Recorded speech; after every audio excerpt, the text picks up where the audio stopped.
E Deus me deu essa oportunidade e responsabilidade de compartilhar com os irmãos. E nós estamos meditando sequencialmente no livro de Apocalipse, né? Nós daremos então continuidade a esse estudo que estamos fazendo todas as semanas aqui na escola dominical, e nós passamos então pelo capítulo 1, que fala da revelação do Senhor Jesus Cristo. Depois iniciou-se então as 7 cartas do Apocalipse, e nós vimos a primeira carta dirigida à igreja de Éfeso, a segunda de Esmirna, a terceira carta de Pérgamo, e hoje então vamos dar a continuidade ao estudo e vamos ver a carta de Tiatira, que é a 4ª carta escrita lá em Apocalipse, capítulo 2, a partir do verso 18, né? A carta à igreja de Tiatira, e então ela finaliza o capítulo 2 até o versículo 29, e nos próximos domingos daremos continuidade então às demais cartas e a sequência do livro do Apocalipse. Nós estamos estudando de uma maneira expositiva, versículo a versículo, para que a gente venha ter uma compreensão inteira do texto e contexto, o que o Senhor Jesus queria dizer aqui a essas cartas. Muito bem. Então vamos começar a leitura aqui. Apocalipse 2:18 diz assim: Ao anjo da igreja em Tiatira escreve. Como em todas as cartas, quem escreveu aqui o livro nós sabemos que foi o apóstolo João, e ele se encontrava onde mesmo? Na ilha de Patmos. Muito bem. Era o último apóstolo, o último dos discípulos que ainda estava vivo. Os demais tinham sido mortos pelo Império Romano, mas com João Deus permitiu que ele fosse exilado. Lá estava ele então, e nessa revelação ele escreve as cartas, e ele sempre inicia assim, uma visão que ele teve de Cristo, e pediu para entregar essas cartas. Então, ao anjo da igreja em Tiatira escreve: Estas coisas diz o Filho de Deus. Nós vemos que nas cartas anteriores ele também diz estas coisas, como em Éfeso diz que aquele que conserva na mão direita as 7 estrelas. Na carta de Esmirna diz: quem escreve é aquele que é o primeiro e o último. Em Pérgamo é aquele que tem a espada de 2 gumes. Então, em cada carta, Jesus vem se revelando e ele vem mostrando as suas características. E em Tiatira, então, ele fala que quem escreve e o que diz é o Filho de Deus.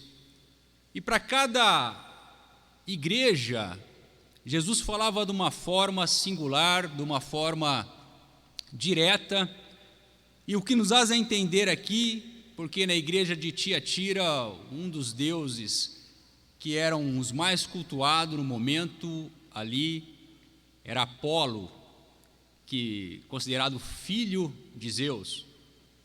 Então Jesus já traz dizendo o seguinte, que quem escreve é o Filho de Deus. Ele se coloca aqui mostrando talvez para a igreja de Tiatira, aquela cidade, que na verdade o Filho de Deus é Jesus e não Apolo.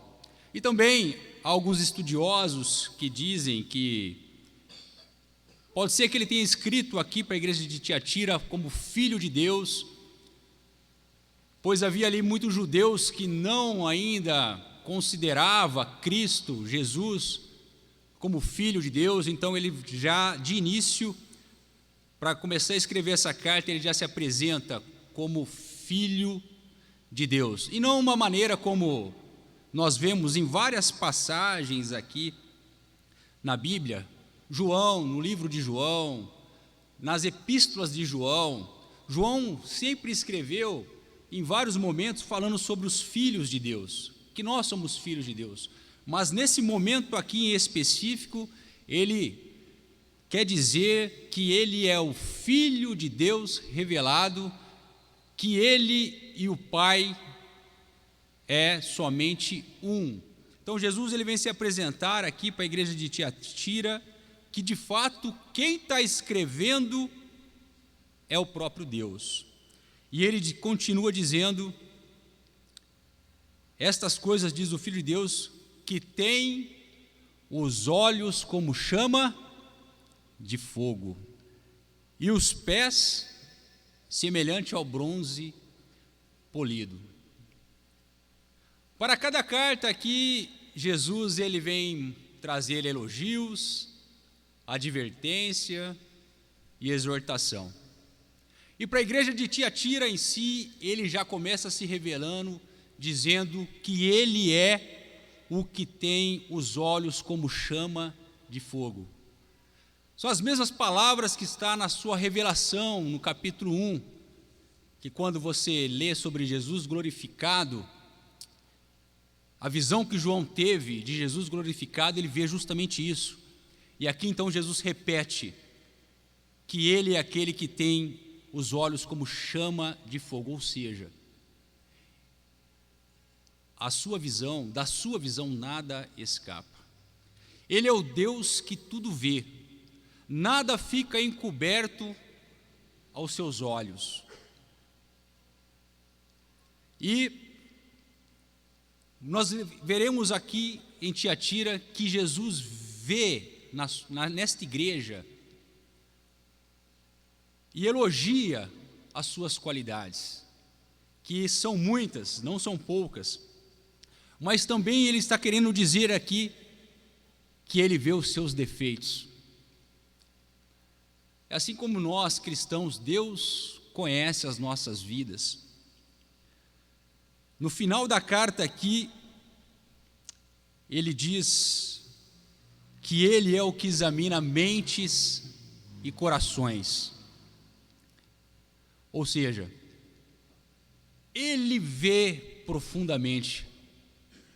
No original, quando nós lemos aqui mentes e corações, que está no final da carta de Tiatira, no original diz que ele examina os rins, mas não ficava muito bem traduzir para a língua ocidental, tanto é que tanto no inglês quanto no português diz mentes. Mas o que ele queria dizer isso no hebraico é que Jesus é aquele que examina as partes mais profundas, mais íntimas do ser humano, que nada escapa ao seu conhecimento, que ele é o Deus todo onisciente, que ele sabe de todas as coisas.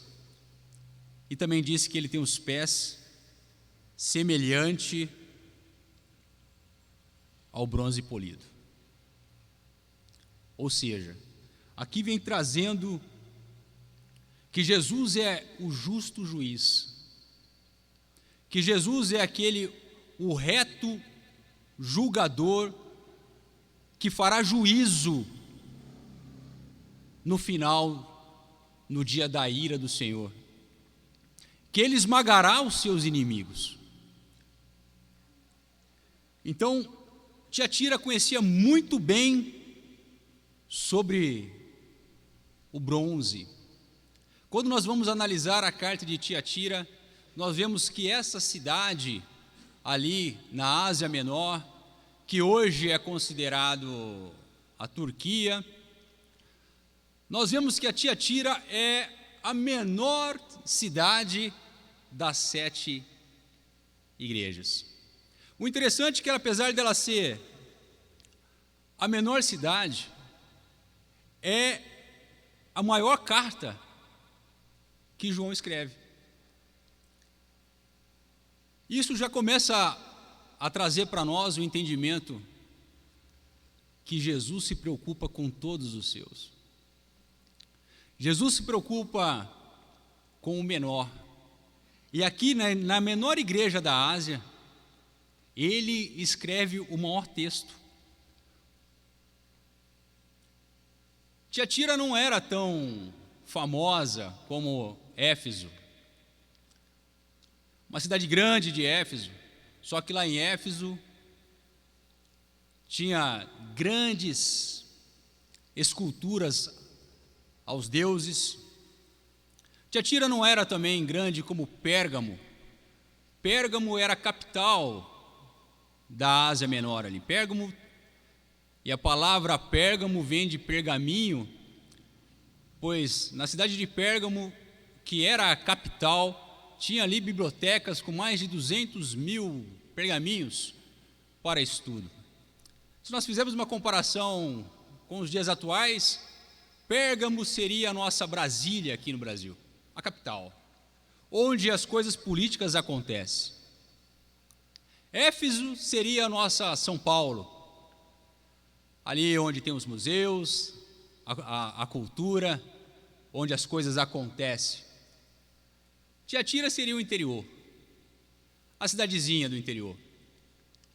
E ali, na cidade do interior, então, Roma, no Império Romano, não estava tão preocupado. Nós sabemos que nessa época havia ali uma perseguição aos cristãos. Só que as perseguições em Tiatira não estavam tão ferrenhas como aconteceu em Esmirna, em Éfeso, em Pérgamo. Então, se você fosse analisar hoje como cristão, se uma cidade que você queria congregar era Tiatira, porque lá as perseguições eram menores, não eram tão intensas como nas outras cidades. E Jesus elogia a igreja de Tiatira de uma forma extraordinária. Então, se a gente parasse para pensar, a igreja onde eu queria congregar seria lá em Tiatira, pois as perseguições eram menores, o culto a César não era tão relevante, teoricamente seria uma cidade mais fácil para você levar uma vida cristã.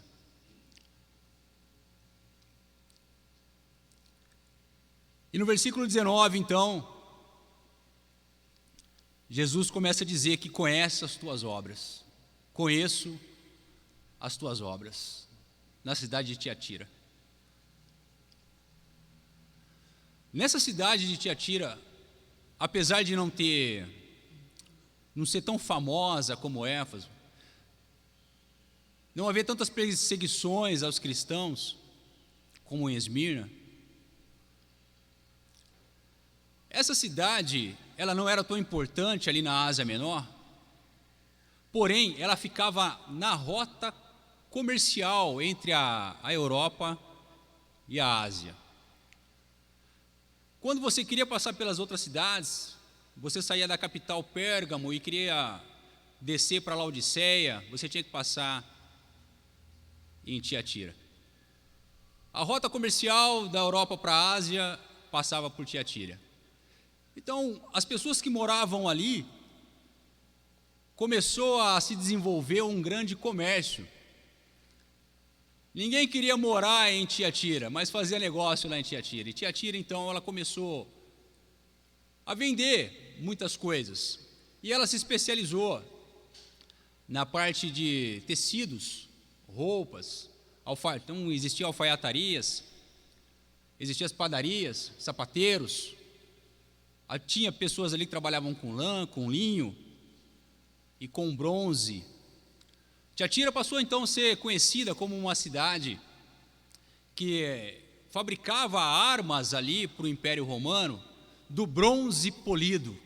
Por isso que Jesus então ele traz a memória da igreja dizendo: eu sou o que tem os pés de bronze polido. Porque o bronze polido ele era um material mais refinado ele entrava na fornalha para retirar todas as impurezas desse metal.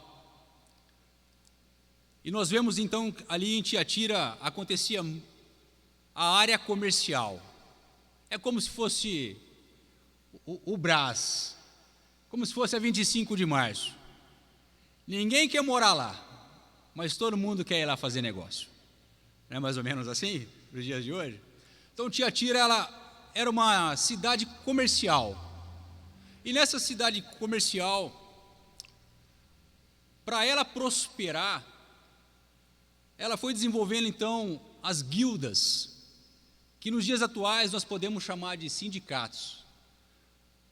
Então nós podemos ver, hoje nós temos o quê? O sindicato do transporte, o sindicato dos odontológicos, né? Sindicato dos médicos, sindicatos dos operários, sindicato dos metalúrgicos, não é assim nos dias de hoje? Nós temos o CDL, que seria tipo o sindicato comercial aqui da cidade, né?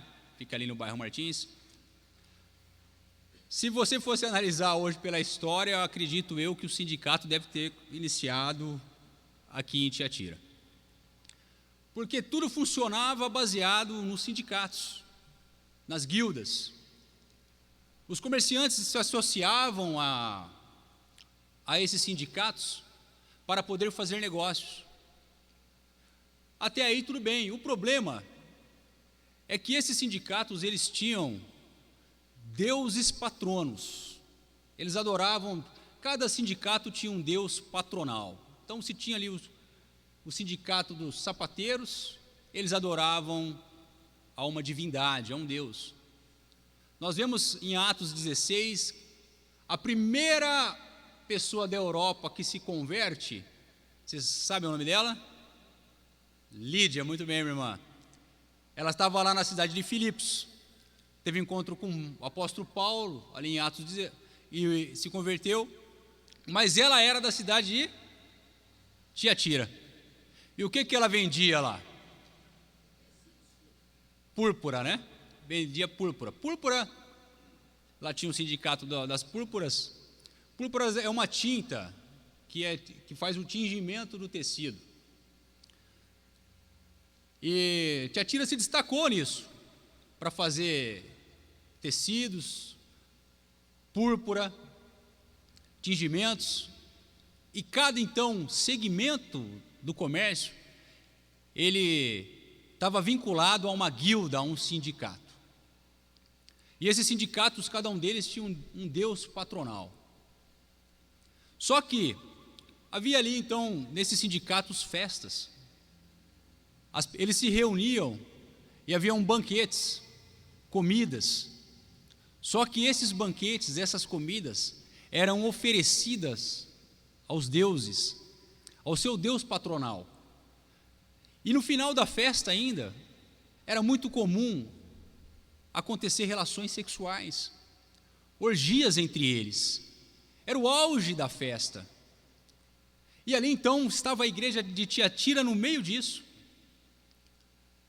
Como eu disse no início, que Tiatira não era tão perseguida como as outras igrejas, mas agora nós vemos em qual o meio que ela estava vivendo.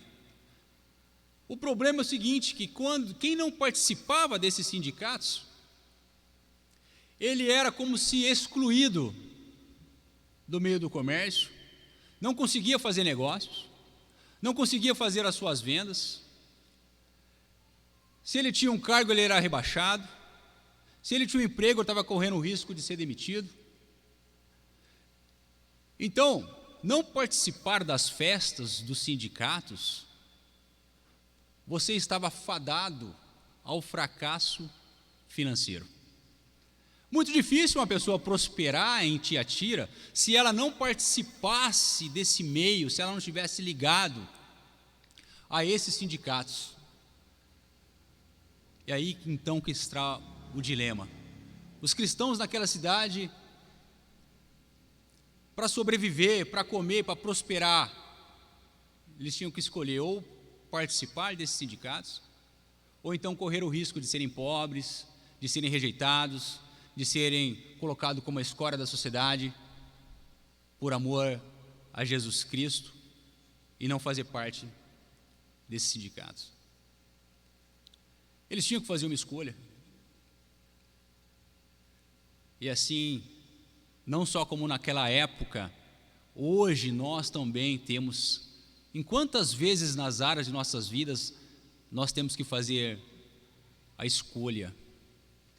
A Bíblia nos fala que não pode haver dois senhores, ou você há de amar a um e odiar o outro. Não tem como você fazer esse casamento, fazer essa junção de amar a Jesus e continuar participando das guildas, das festas, das comidas sacrificadas aos ídolos que acontecia ali. Então no versículo 19, Jesus diz assim: conheço as tuas obras. E quais obras eram essas? Jesus é aquele que conhece todas as coisas, é o que tem os olhos como chama de fogo. Conheço o teu amor, a tua fé, o teu serviço, a tua perseverança. Olha que bacana, hein? Quantas qualidades havia nessa igreja: amor, fé, serviço, perseverança e as últimas obras mais numerosas do que as primeiras. Isso é muito forte. Significa o quê? Que a igreja de Tiatira era uma igreja ativa, era uma igreja que estava em crescimento.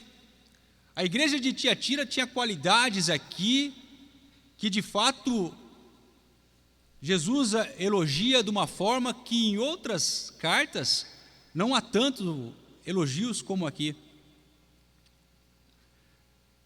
A igreja de Tiatira trabalhava,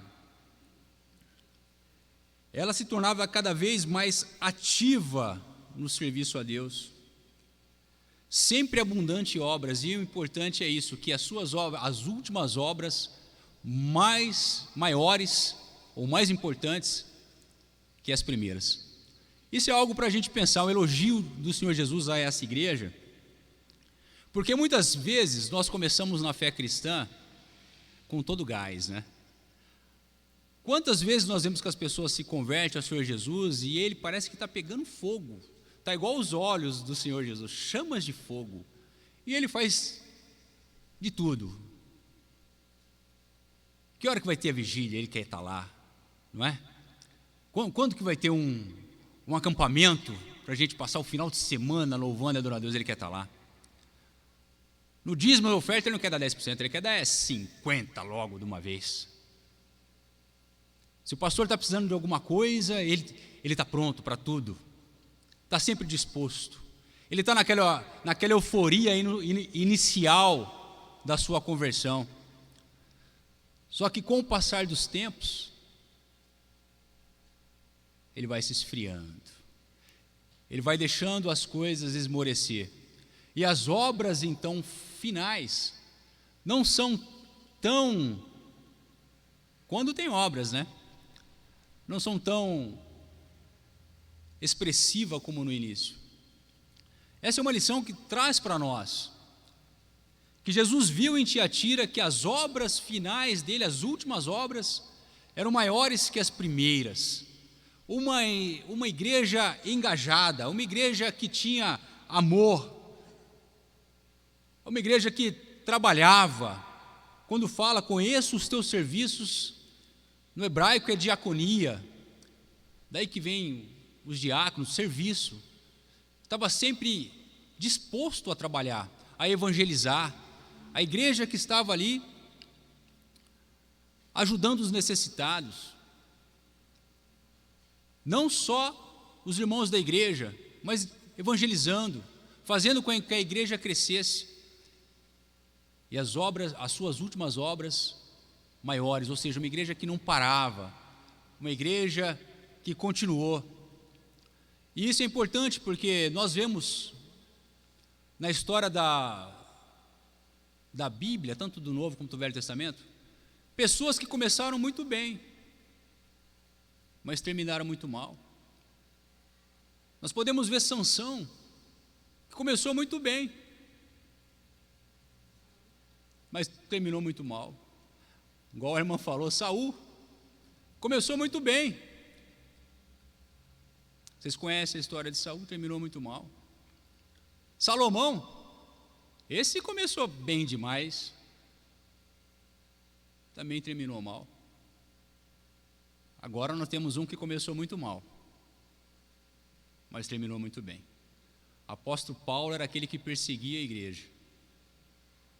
Começou a sua vida. O interessante é que ele perseguia a igreja porque ele acreditava que estava sendo zeloso com a palavra de Deus. Ele ainda não conhecia Jesus, mas aquele zelo ele já tinha dentro dele. Aquela vontade de querer fazer o certo estava dentro dele. Então, quando ele teve um encontro com o Senhor Jesus, as suas últimas obras foram maiores que as primeiras. Isso é algo para nós pensarmos sobre isso. E Jesus faz esses elogios todos para a igreja, que trabalhava, que tinha amor, que tinha fé, que tinha perseverança. Nós podemos ver alguns versículos aqui, Romanos 5, 3 e 4, só para nós darmos uma olhadinha. Romanos 5,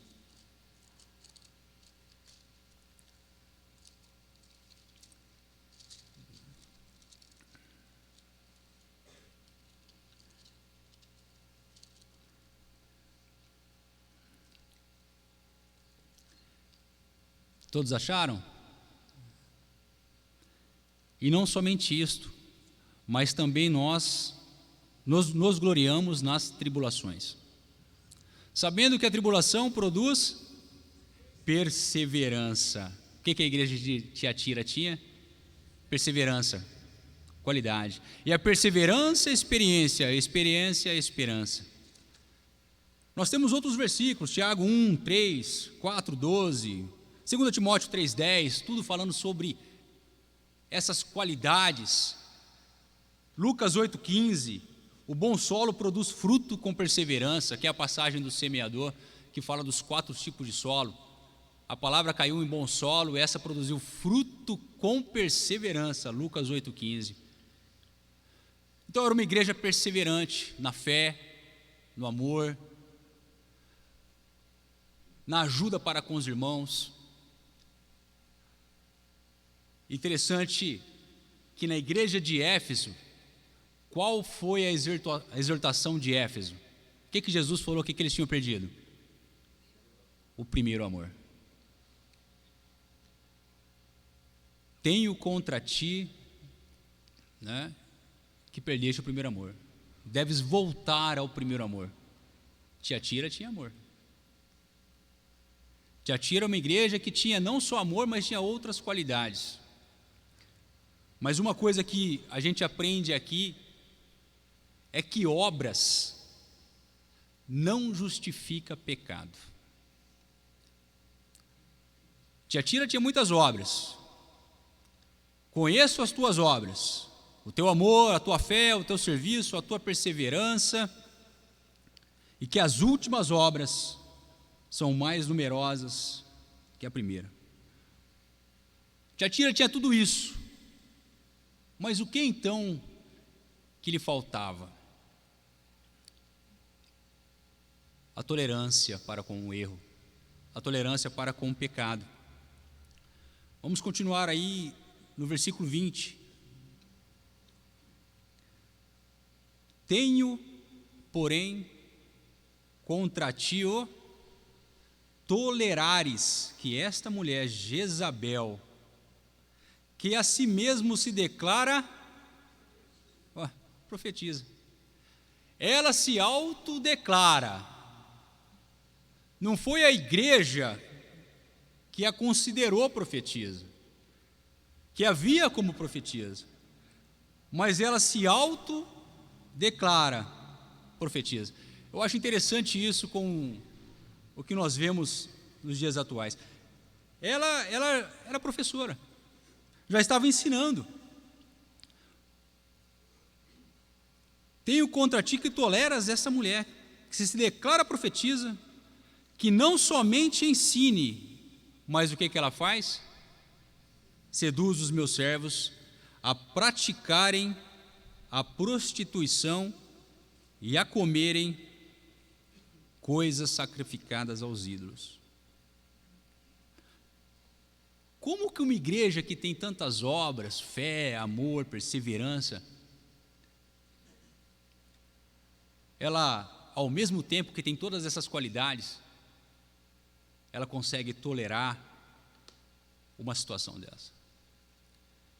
Eu acho interessante que nos dias atuais, hoje você vira e mexe vê né? Se autodeclarando profeta, se autodeclarando apóstolo e arrastando multidões. Isso tem acontecido nos dias de hoje, assim como aconteceu na igreja de Tiatira. Vamos ver Efésios 5:11. Algum irmão pode ler, por gentileza? Está fazendo aquela questão do microfone ou não, meu irmão? Para poder... Efésios 5:11. Um outro pode deixar em Romanos 16. (17 a 18). Então, Eduardo pode ficar em Efésios 5:11. O irmão José lá em Romanos 16, 17 e 18. Romanos 16, 17 e 18. O Eduardo aqui em Efésios 5:11.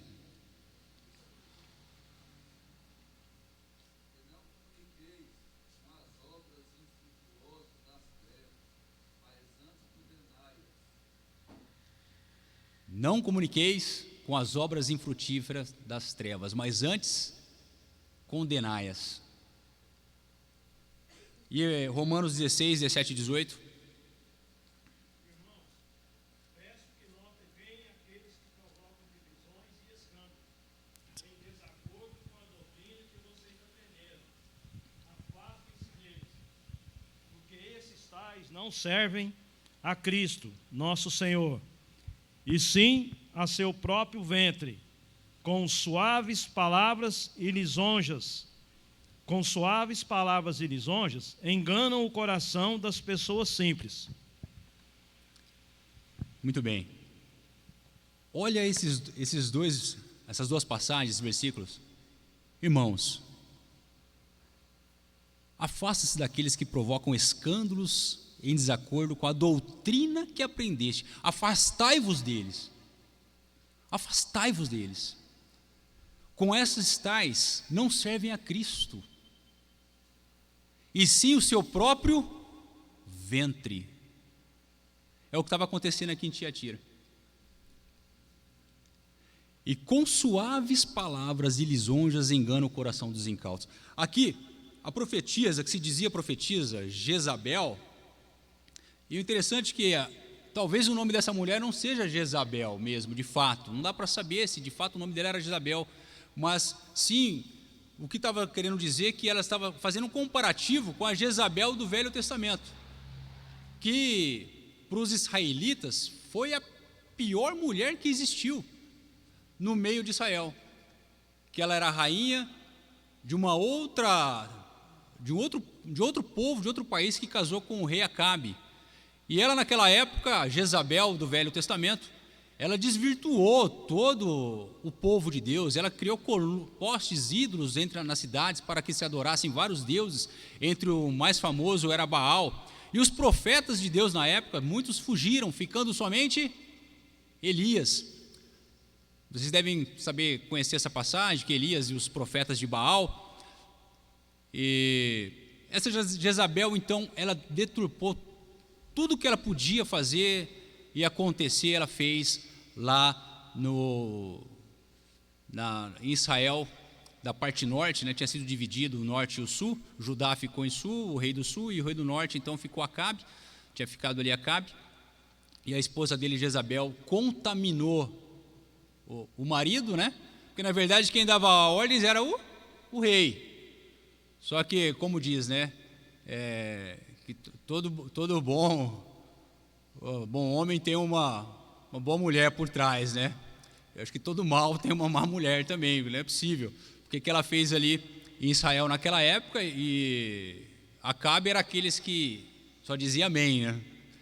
Ele sabia muito bem obedecer. Quem dava as ordens lá de fato era ela, né? Jezabel. E o que ela fez ali então foi terrível. E aqui em Tiatira, Jesus então traz essa consciência, essa profetisa que está entre vocês aí, que vocês têm tolerado. Vocês têm tolerado essa mulher, e não só isso, ela tem seduzido. Eu achei interessante, domingo passado, o pastor falando sobre perseguição e sedução. Vocês lembram disso? O que é pior, né? Você ser perseguido por causa de Cristo, ou uma artimanha de Satanás que ele não faz a perseguição. Igual tinha as igrejas anteriores que nós vimos aqui, Esmirna sendo perseguida, que vocês serão entregues por 10 dias, ficarão presos, né? Não temais os que irão matar vocês. Quer dizer, era uma igreja perseguida. Mas aqui, essa profetisa, com suaves palavras, como diz aqui em Romanos, suaves palavras, lisonjas, ela seduzia. Qual então que era o ensinamento de Jezabel? Porque você olhando aqui, você já descarta essa mulher de primeira. Chega uma pessoa aqui na igreja aqui e começa a dizer, ensinar para praticarem prostituição, para comerem coisas sacrificadas a ídolos. Primeira coisa que você vai fazer é o que? Falar, ó, minha senhora, fica quietinha aí, cala a boca. Jamais isso, nós vamos aceitar uma coisa dessa. Mas ela vinha com suaves palavras. Olha para você entender então a cena. Lembra que eu falei sobre as guildas, os sindicatos, e para poder você trabalhar, ter uma renda, prosperar, você tinha que fazer parte dos sindicatos. E quem não fizesse, o cristão que não tivesse envolvido então nos sindicatos e participasse das festas, das comemorações, dos banquetes esses sacrificados a ídolos e muitas vezes as orgias, ele estava fadado então ao fracasso. E é como diz o ditado, né? A pessoa, quando toca no bolso, é que ela se revela. Muitos ali estavam então entre a cruz e a espada, em fazer a escolha em servir a Jesus e muitas vezes correr o risco de ser pobre e não ter nada, ou então fazer parte dos sindicatos e prosperar. Ela, com a sua doutrina e suas suaves palavras, dá um jeitinho de casar as coisas. Nós vemos aqui no versículo mais abaixo de Apocalipse, que fala que eles diziam, ela e seus seguidores, para conhecer as profundezas de Satanás. Qual era o ensinamento, então, e a doutrina de Jezabel? Ela dizia o seguinte, que para você vencer o pecado, você primeiro precisa conhecer o pecado. E olha a persuasão. Vamos dizer que alguém que não é casado vai dar conselho para um casal. Poxa. Então, parece que não faz muito sentido, né? Que experiência que ele tem de casar? Ele nem casado é. Como é que ele vai dar conselho para um casal se ele não é casado é? Como você vai dar conselho para uma mãe, para um pai, sobre uma criança, sobre um filho, se você não tem filho? Você não é casado, não tem um filho. Que experiência você tem? Então, partindo dessa premissa, partindo de que para vencer o inimigo, você precisa conhecê-lo. Olha só, isso até que faz sentido, não faz? Para poder dar conselhos para uma família, você tem que ter família. Para poder falar para uma mãe sobre um filho, você tem que ter filho. Faz sentido. Para você vencer o inimigo, você precisa conhecê-lo. Então ela introduziu com palavras assim, dizendo que para vencer o pecado, você precisa conhecê-lo. Então, você precisava se envolver nessas festas. Você precisava conhecer a prostituição. Você precisava comer as coisas sacrificadas dos ídolos, porque uma vez que você então passa a conhecer essas coisas, você vai conseguir vencê-lo. E essas palavras fez sentido para alguns aqui da igreja de Tiatira. E começaram a seguir essa doutrina, esse ensinamento. Por isso que Jesus então, ele vem e diz: conheço as tuas obras, faz os elogios, o teu amor, a tua fé, a tua perseverança, as obras que você faz agora maiores do que antes, porém, tenho contra ti que tolerares Jezabel. Essa mulher que tem ensinado lá na igreja, essa mulher que se diz que é profetiza, ensinado os meus filhos a praticarem essas coisas. Por gentileza, alguém em 1 Timóteo 1:3. 1 Timóteo 1:3. Quem que vai ler? Levanta a mão, por gentileza, para eu levar o microfone. 1 Timóteo 1:3.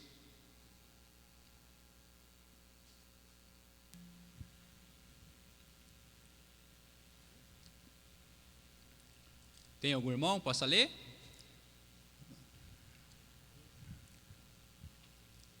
Primeira Timóteo 1:3. Quando eu estava de viagem rumo à Macedônia, pedi a você que ainda permanecesse em Éfeso, para admoestar certas pessoas, a fim de que não ensine outra doutrina. Esse é Timóteo, né? Quem que escreveu Timóteo? Paulo. Timóteo, eu peço para que você fique em Éfeso, para admoestar os irmãos aí, para que não se ensine outra doutrina, falsa doutrina. Em que cidade que Timóteo estava? Éfeso. Nós estamos lendo a carta de Tiatira. O que Tiatira tinha? Amor. O que Éfeso não tinha? Amor. Porém, Timóteo esteve em Éfeso. Nós não lemos a carta de Efésios? É essa cidade aqui, de Éfeso, do Apocalipse lá. O apóstolo Paulo pediu para Timóteo ir lá, admoestar, ensinar, para que não ensinassem doutrinas falsas. E isso os Éfesos aprenderam bem, porque Éfeso não tinha amor. Mas o que diz lá? Conheço as tuas obras em Éfeso, tanto o teu labor com as perseguições, e que não pode suportar homens maus, e que puseste à prova os que a si mesmos se declaram apóstolos, e não são, e se acham mentirosos. E ainda fala assim, que vocês não suportam os nicolaítas, assim como eu também odeio. Ou seja, Éfeso não tinha amor, faltava amor. Ela tinha se esquecido do primeiro amor, mas era uma igreja doutrinária, era uma igreja baseada nas escrituras, era uma igreja que testava quem se dizia apóstolo, quem se dizia profeta, que analisava direitinho o que estava sendo falado, o que estava sendo ensinado. Eles não se curvaram facilmente a palavras lisonjas, palavras persuasivas, não. Por outro lado, Tiatira, era uma igreja de fazer boas obras, era uma igreja ativista, uma igreja que não parava, estava sempre fazendo alguma coisa, mas não tinha se atentado o quê? A doutrina. Permitiu que pessoas como Jezabel tomasse o púlpito, permitiu que pessoas como Jezabel ensinasse, pregasse e convertesse ali para o mal os incautos, como dizem Romanos, ou seja, os simples. Pessoas que estão chegando na igreja, os neófitos, que muitas vezes não têm aquela base alicerçada na doutrina, e vem alguém ali e começa a falar palavras devagarzinho no ouvido, e essas pessoas acabam sentindo coceira nos ouvidos, acabam dando ouvidos a esses ensinamentos e começam a se envolver em práticas ilícitas, como estava acontecendo em Tiatira. Os tiatirenses não queriam passar fome.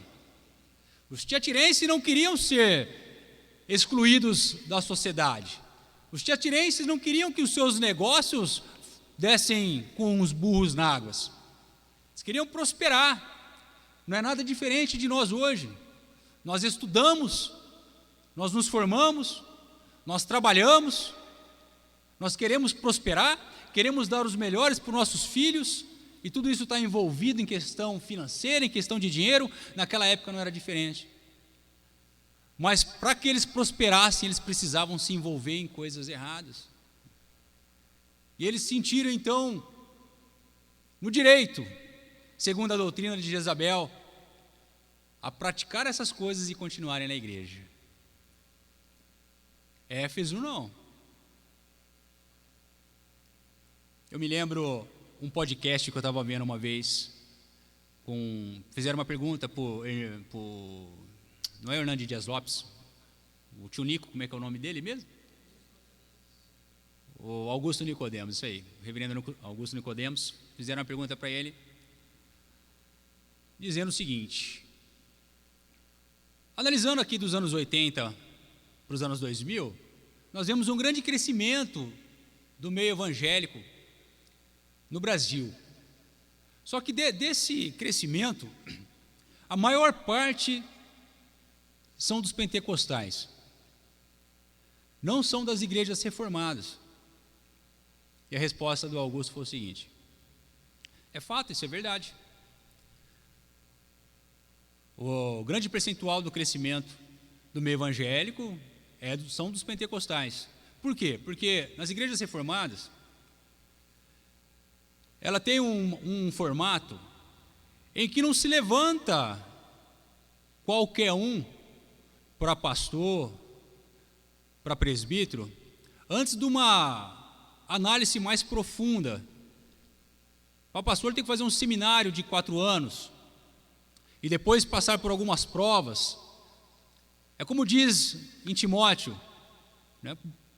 Primeiro você seja aprovado, passar na prova para ser aprovado. Você é aprovado para ser aprovado. Então, o crescimento das igrejas reformadas, como demora mais tempo para se levantar obreiros, para se levantar para a seara, né? Levantar obreiros para a seara, se demora mais tempo, o crescimento é mais lento. Por outro lado, nas igrejas pentecostais, se levanta às vezes muito rápido, se levanta um neófito, se levanta um novato, para às vezes assumir uma igreja. Isso você vê muito claro no sistema do G12, que deu-se início na Colômbia, aí se arrastou para toda a América do Sul, se infiltrou no Brasil e o mundo afora. Vocês conhecem o sistema G12? Conhecem? O sistema G12, para quem não conhece, é uma metodologia de trabalho, parecida com o marketing de rede. Vocês conhecem marketing de rede? Conhecem? Conhecem? Herbalife, vamos falar de Herbalife para vocês entenderem. Eu entro, tal, ali, e depois chamo mais 2, mais 3, eles entram e ficam abaixo da minha rede, tal, e essa rede vai crescendo, vai virando uma pirâmide assim, e quem está em cima toma conta. É mais ou menos isso. Então fez o seguinte, e G12, porque como Jesus tinha 12 discípulos, se desenvolveu em 12. Cada vez que se tem 12 numa célula, ela se desmembra e abre outra. E acontece que tem pessoas que têm desenvoltura para conversar, para fazer, e ele abre uma célula aqui na casa de um amigo e fica ali, e depois abre outra célula. Agora ele tem 2 células, ele tem 3 células, e ele então vira um líder, vira um supervisor de célula, vira um líder, e isso acontece às vezes em 4, 5 meses. Eu já vi isso acontecer.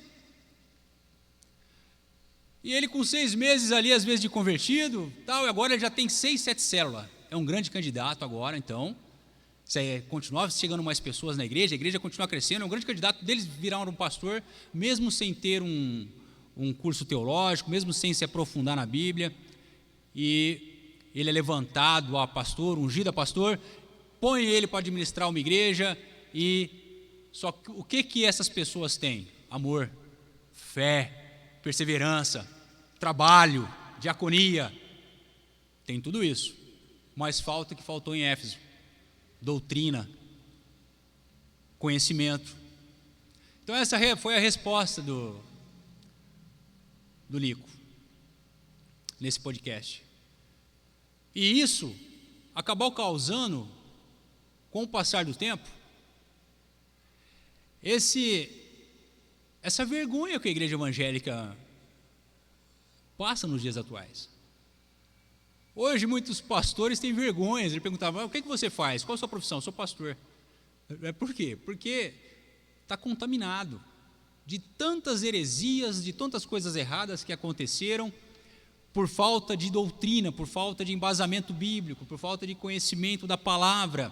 Pessoas então têm amor, têm trabalho, como na igreja de Tiatira, mas não têm conhecimento, só vão no oba-oba, só vão na festinha, só vão no louvor gospel, e as coisas vão acontecendo, eu não digo nem crescendo, mas a igreja vai se inchando, até que um dia ela explode.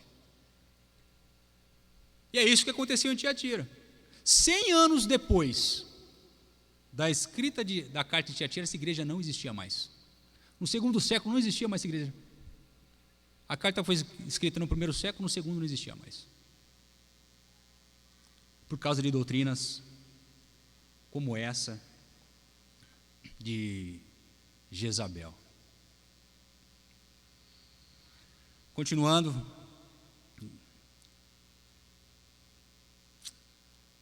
vamos lá no versículo 21.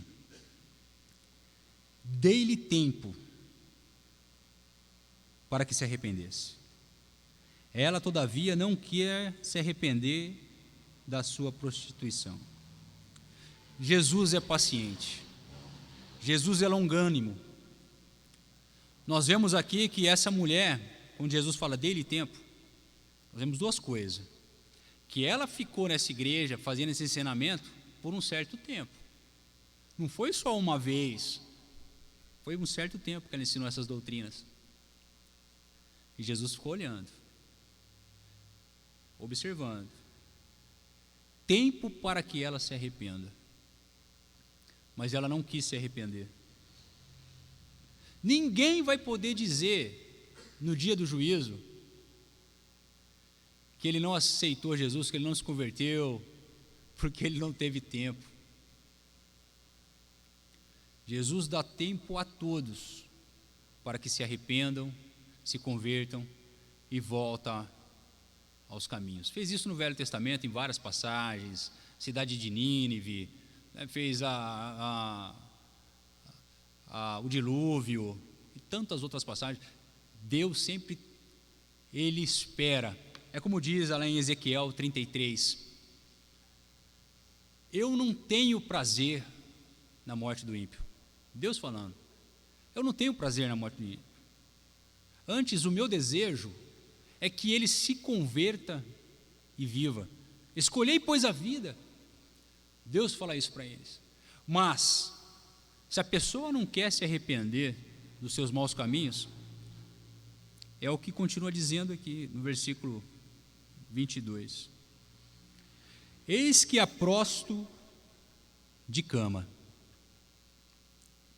bem como em grande tribulação os que com ela adulteram.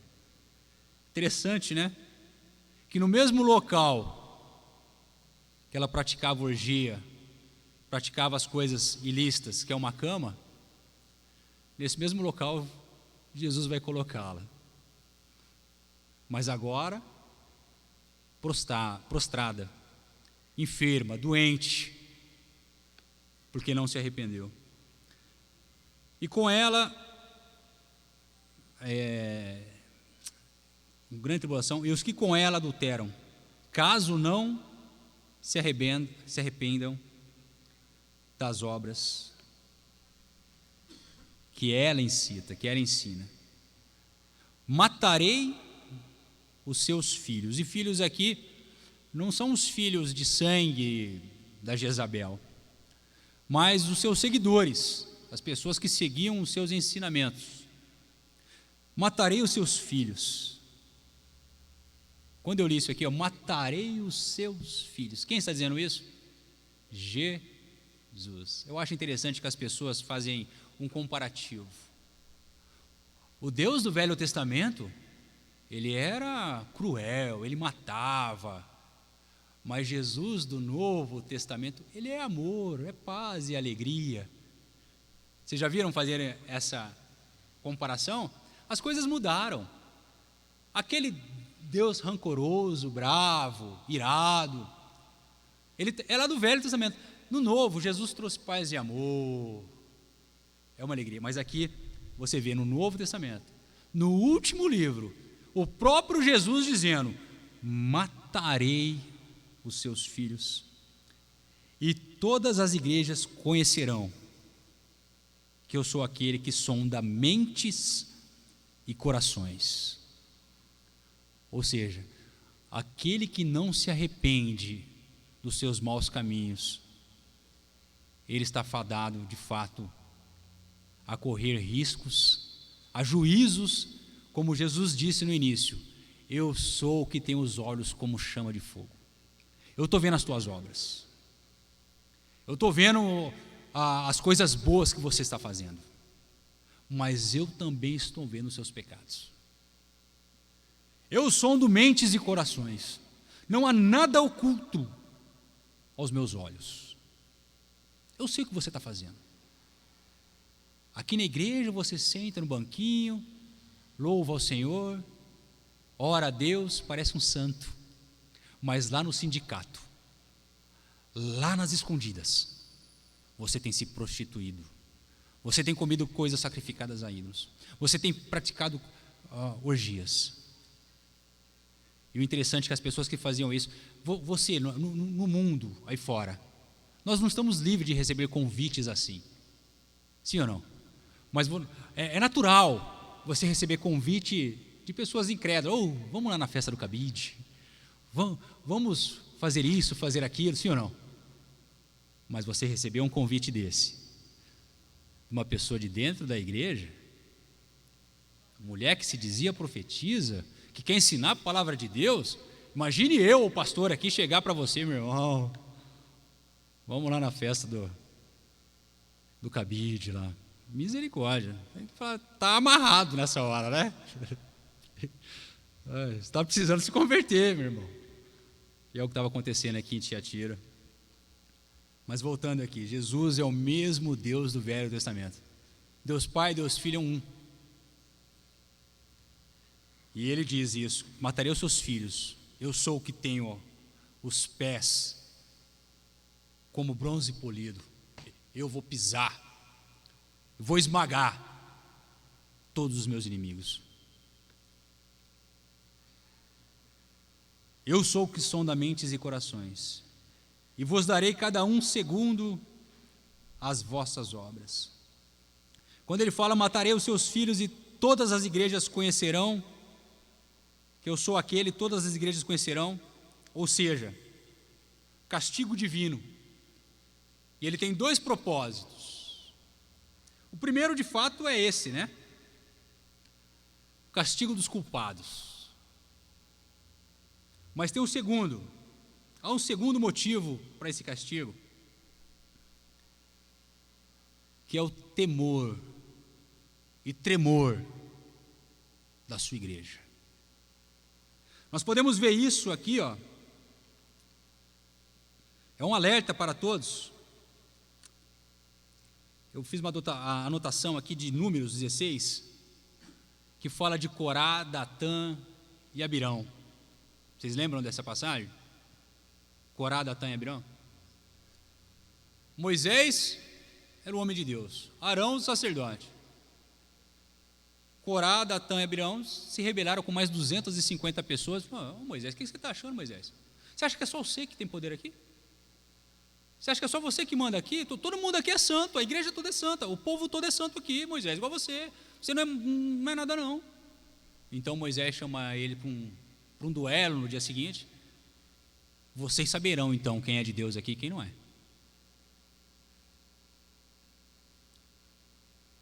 E naquele dia, a terra se abriu e consumiu todos eles. O pecado de Acã. O pecado de Acã. Lá no livro de Josué.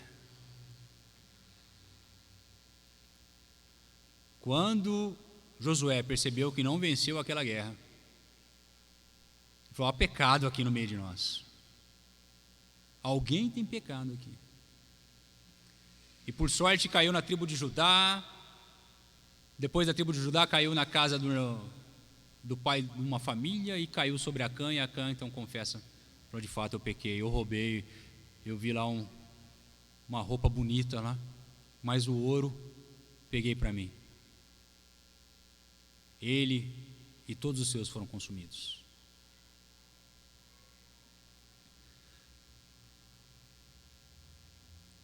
Pode abrir para mim, por gentileza, em 1 Timóteo 5:20.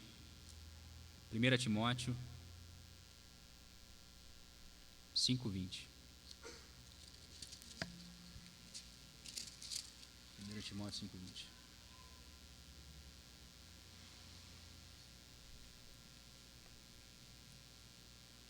Diz assim, ó: quanto aos que vivem no pecado,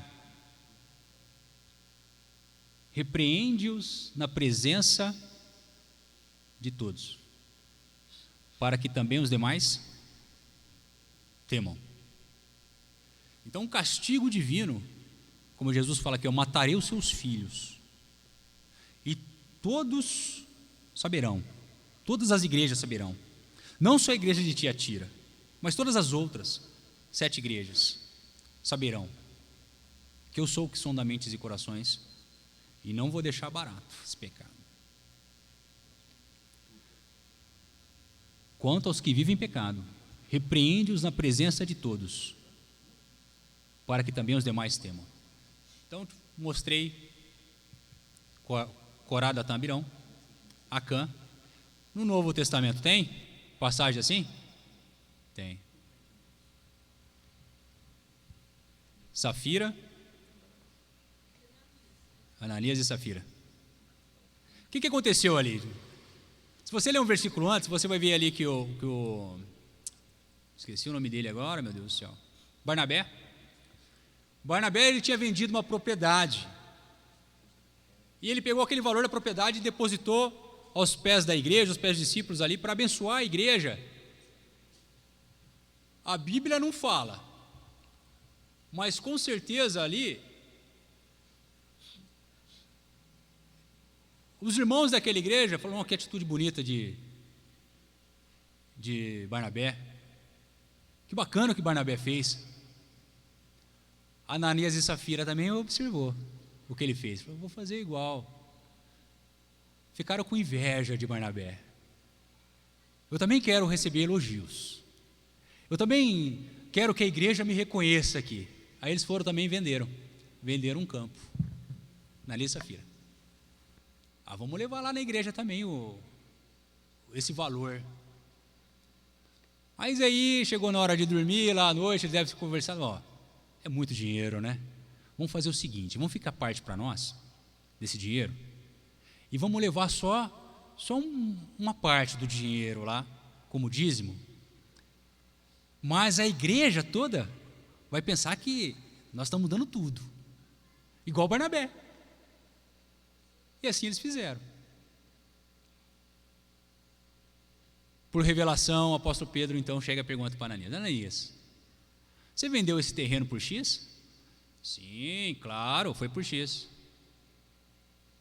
Ananias, por que você ousa mentir ao Espírito Santo? E ali mesmo, Ananias respirou e caiu morto. Lá na igreja. 3 horas depois aparece a mulher dele, sem saber do que tinha acontecido, saber de nada. Entra na igreja, mesma pergunta. O apóstolo Pedro chega e pergunta para ela: vocês venderam por X aquele campo? Claro que sim. Deus me livre de vender por outro preço. Foi esse preço. Entregamos aí. Por que, Safira, você está mentindo ao Espírito Santo? assim como o teu marido, ela morreu. E a Bíblia diz que aí, ali na igreja, teve grande temor. Então o castigo de Deus muitas vezes é para isso. É para punir os culpados? Sim.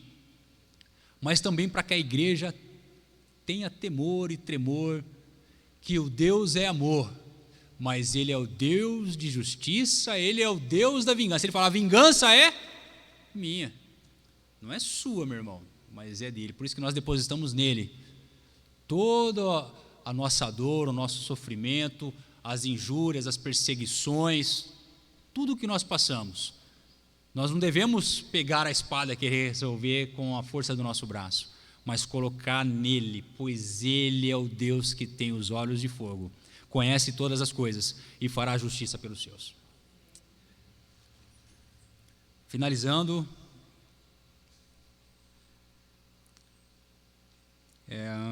acabou no 23, né? 24. Digo a todos vós, outros demais de Tiatira.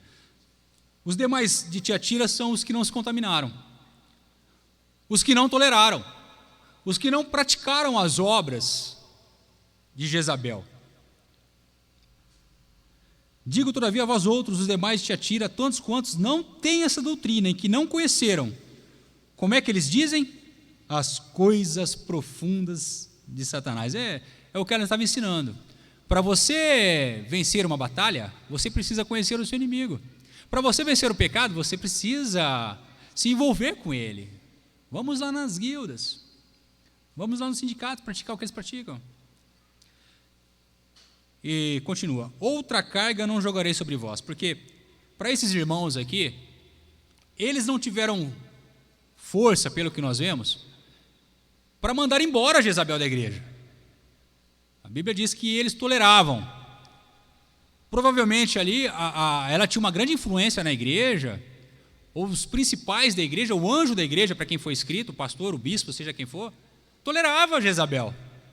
Os que não toleravam, provavelmente, eram aqueles irmãos que não tinham tanta voz ativa ali, mas Jesus fala para eles, vocês, que suportaram até hoje o que está acontecendo, mas não se contaminaram.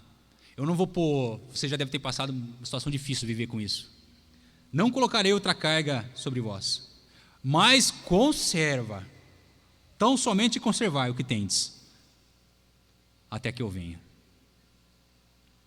Ao vencedor, que guardar até o fim as minhas obras, eu lhe darei autoridade sobre as nações, e com cetro de ferro as regerá e as reduzirá a pedaços, como se fosse objeto de barro.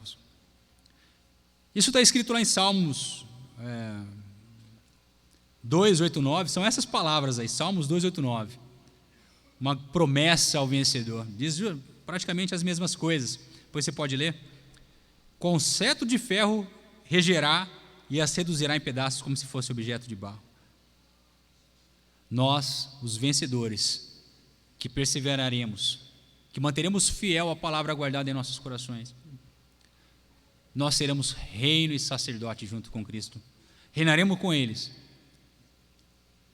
e regeremos as cidades. Assim como também eu recebi do meu Pai, dar-lhe-ei ainda a estrela da manhã. Só tem uma outra passagem na Bíblia que fala sobre a estrela da manhã, que é Apocalipse 22:16. Lá Jesus mesmo fala que Ele é a estrela da manhã, em Apocalipse 22:16, ele diz isso. Diz assim: eu, Jesus, enviarei o meu anjo para vós, para vos testificar essas coisas às igrejas. Eu sou a raiz, eu sou a geração de Davi, eu sou a brilhante estrela da manhã. E ele termina a carta como todas as outras: quem tem ouvidos, ouça o que o Espírito diz às igrejas. Amém, pessoal? Essa é a quarta carta da igreja de Tiatira, uma igreja que tinha muitas coisas boas, mas deixou-se contaminar, porque não observou, de fato, as doutrinas da palavra do Senhor.